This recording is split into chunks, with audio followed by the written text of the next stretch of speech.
Welcome. I am Dr. Loy Parks, Leadership Development and Institutional Strengthening Specialist with the Caribbean Center for Development Administration, popularly known as CARICAD. Welcome to our Digital Explainer series. And in this series, we present CARICAD homegrown tools and frameworks to support our member states to help them in their public sector transformation and modernization initiatives. For this particular video presentation, I am very pleased and delighted to have with us my colleague, Mr. Franklyn Michael. He is currently our supplementary associate here at CARICAD. He has had extensive experience in public sector leadership in general, but in particular in this area of strategic planning. And he is the chief architect for one of our very popular and powerful tools, our strategic planning reference guide. And so, if you don't mind, I will refer to him as Frankie because we have known each other so long. But Frankie, welcome. And thank you so much for agreeing to share with us today. So let us start off, because people might be here, never heard of strategic planning. What is strategic planning? I believe most people have heard of strategic planning, Lloyd. Yes. I think the challenge is, what does it really mean? Yes. And I want to be absolutely clear on this. So please forgive me for referring to some notes here. Yes. Because I'd like to quote the definition that we use at CARICAD. And it says, a coordinated and systematic process for developing a plan for the overall course and direction of the enterprise for the purpose of optimizing future potential. And it's a definition that came originally from the University of Michigan. Okay. Now, if we think about that definition, it talks about optimizing future potential. It talks about the overall purpose.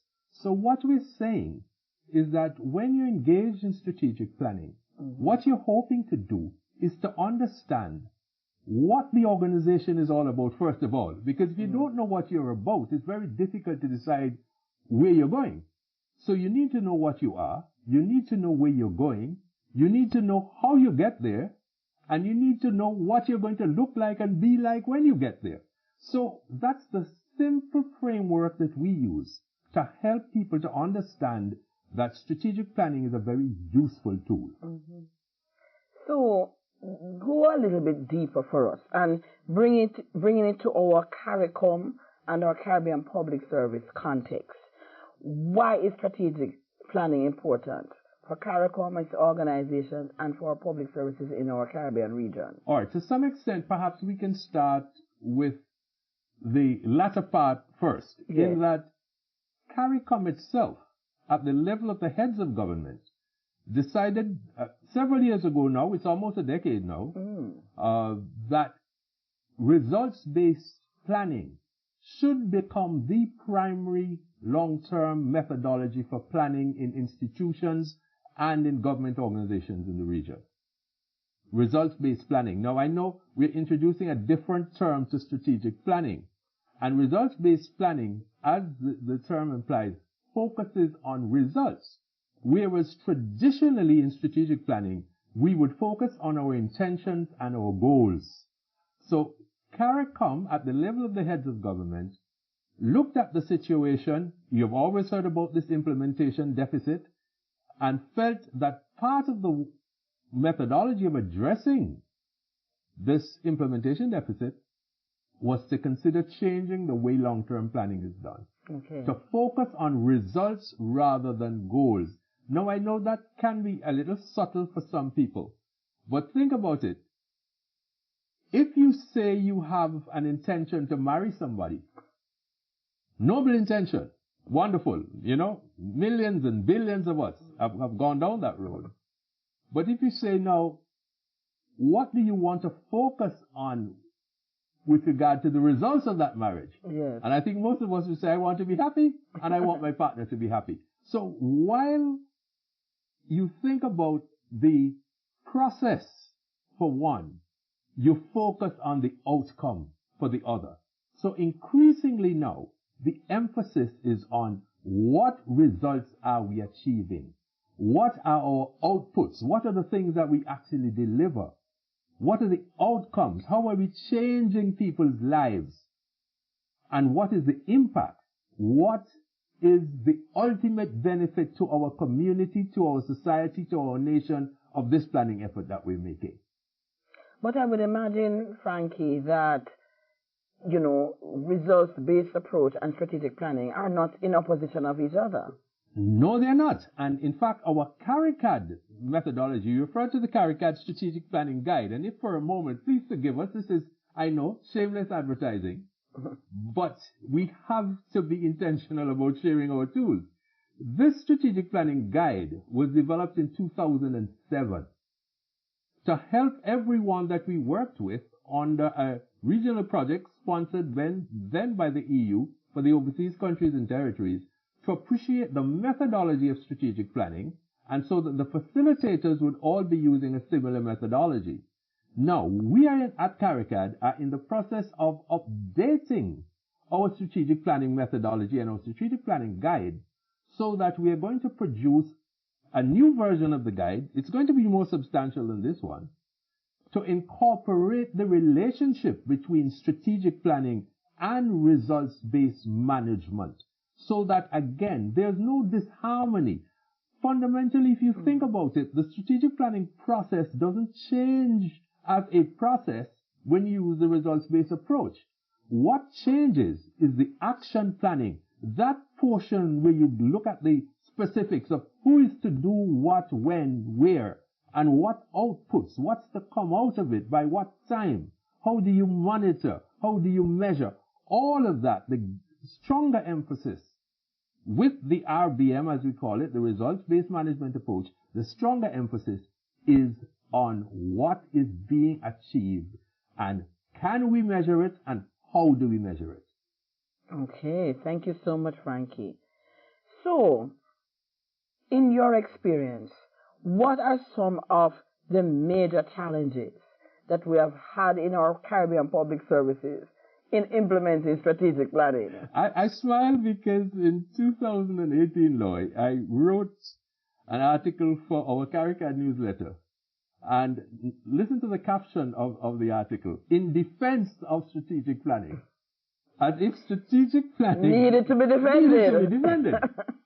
And because increasingly we're finding that many organizations would express a desire to do strategic planning or the intention of doing strategic planning. Some got as far as to have done a strategic plan at some point, but it has not yet become part of our culture, our way of planning for implementation, our way of planning for delivery, our way of planning for results.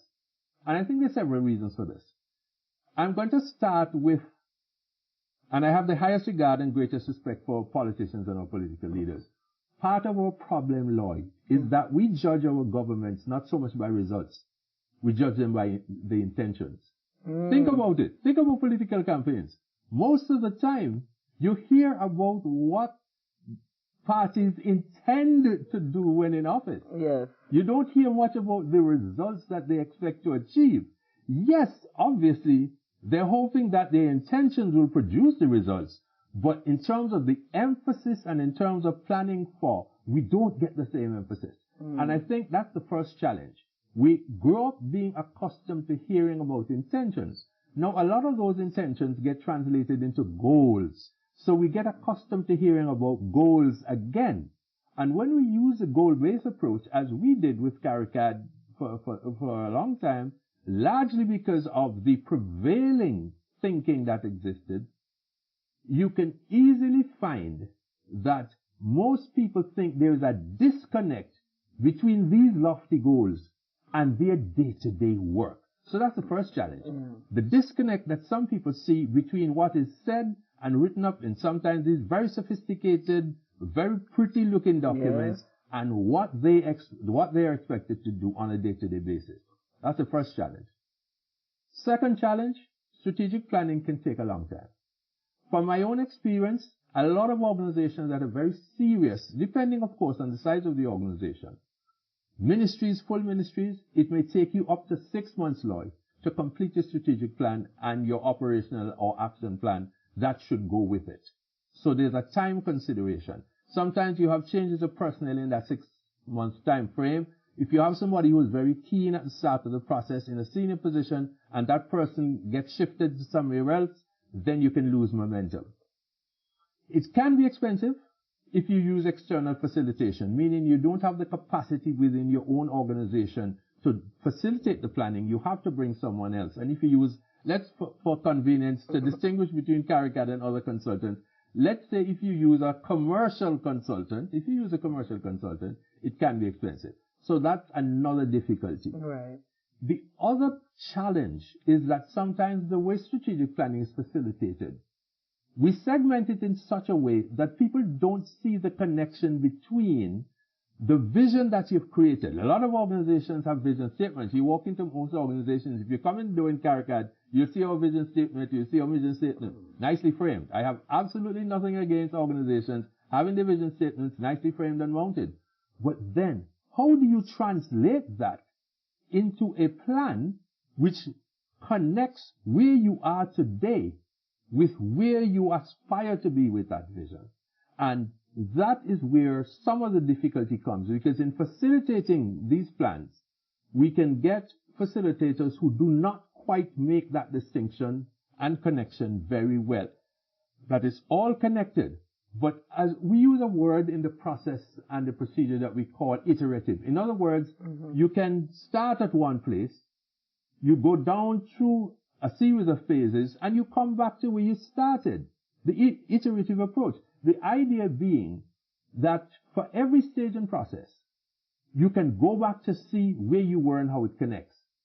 And if that is not clearly explained and people don't appreciate why you're doing that, then you can easily end up with people being lost, being demotivated, not seeing the connection.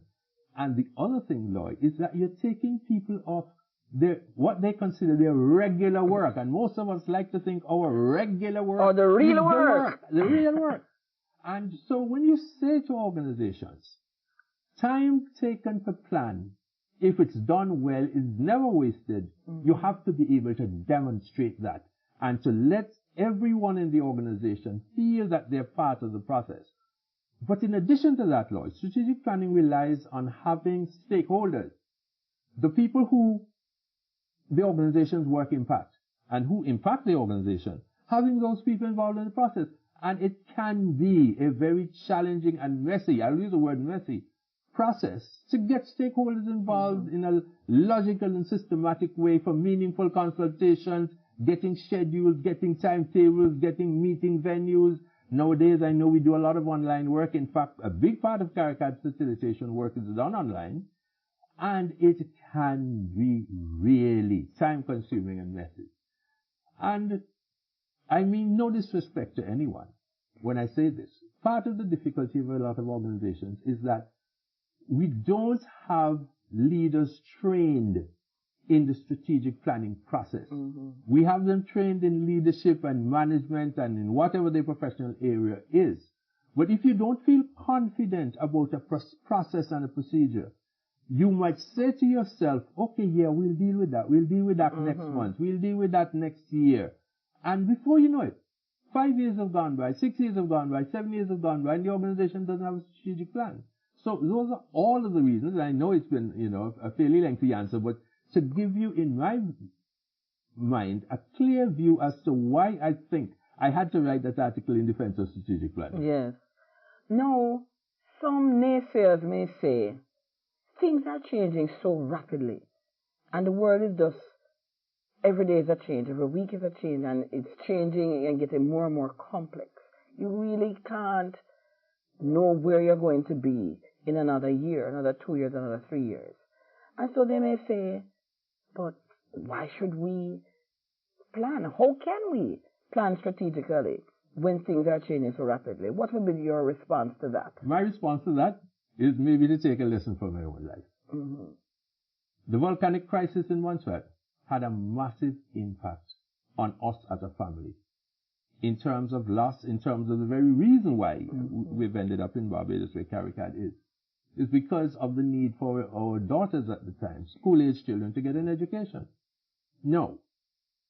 If we didn't have a mindset of preparing for negative outcomes and being responsive to those negative outcomes, our family would have been in a really bad place. Mm-hmm.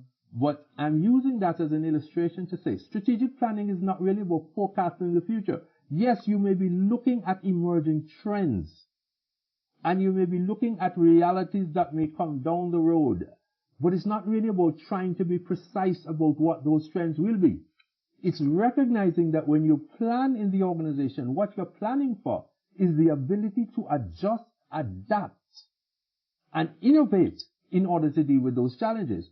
So strategic planning, the way I defend it, is that it is more about the mindset than the document. So that if you have a mindset, you will know from our own experience here at CARICAD with our own strategic plan, you can look at the plan 6 months later because of what would have emerged and say, well, wait a minute now. When we did this particular reality, or if one wants to go back to 2019. Oh, yes. 2019 when COVID came, clearly, our whole approach to work at CARICAD had to change. The good thing for CARICAD is that because we had that culture of being able to face what was unfolding and respond, we were able to change our strategic plan, actually go to business continuity planning, innovate more under the leadership of our executive director, Mr. Devon Rowe, with regard to the use of technology, and CARICAD functioned very, very well through that phase. Yeah. Now, if we didn't have that culture of planning for the future, and we relied on a planning document that sat down someplace, I don't think we would have been anywhere as effective as we were.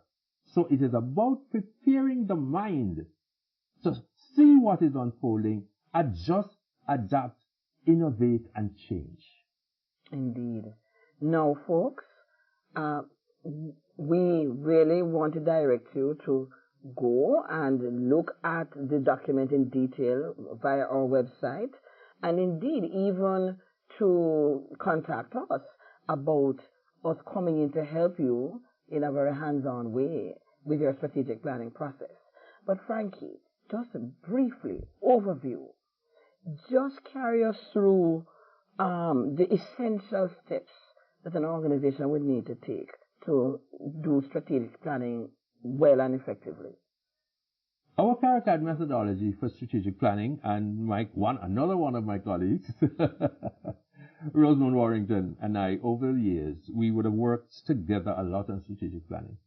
And in the very first of our guides, we created a framework for strategic planning, which we would call a schema. We revised that schema last year, and that schema had 6 phases, Lloyd.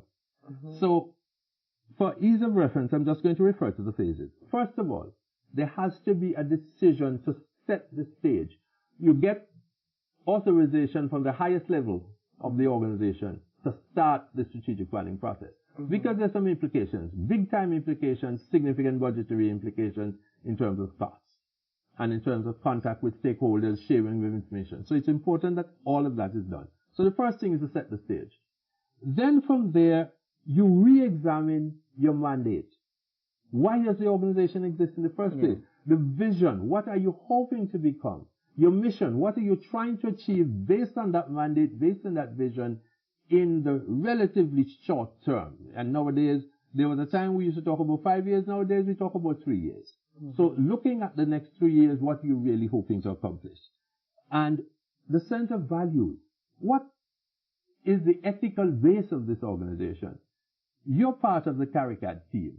You know that there are some things that as a team we live by and uphold. We have our own value statements at CARICAD. And things like integrity and teamwork and professionalism, and those kinds of things are so important to us. You need to examine that and be sure that there is a common understanding and common agreement of all of that. All of that is foundational work. That's your early phase, your phase 1 and your phase 2. In your phase 3, you do what perhaps is the most challenging part of the strategic planning work. You do the strategic analysis.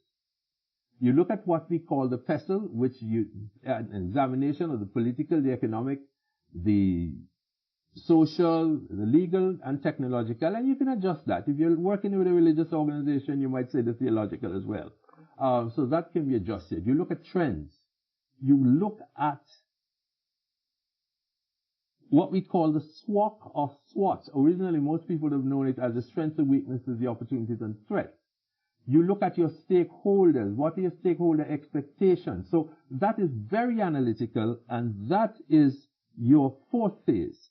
And in your fifth phase now, you get into looking at your performance management framework, because it's important to know, how are you doing as an organization? Are you succeeding? So what kind of framework are you setting for that? And you set that on the basis of your implementation or action or operational plan.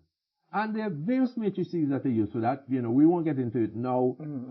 But to say then your next phase, from a CARICAD perspective, because we want to emphasize all the time, is implementation. You actually do the things that produce the outputs and generate the outcomes. The things you want to have happen, the plain, ordinary, everyday showing up and doing, if I can keep it simple, those doing things against the framework of the plan. That's how we see the entire process. But as I said, the planning itself may take you several months, but the delivery, if you have a time frame of 3 years, may take you 3 years. And if something major unfolds, you may have to go back, look at everything, and then set some new intentions, and therefore you establish some new targets with regard to your outputs and your outcomes. All right. So as we come to draw this discussion to a close, Frankie, any parting thoughts for our audience to consider? You know, what's top of mind? Top of mind for me is to think of strategic planning as an integral part of the way organizations should be led and managed. We have a wonderful example here at CARICAD.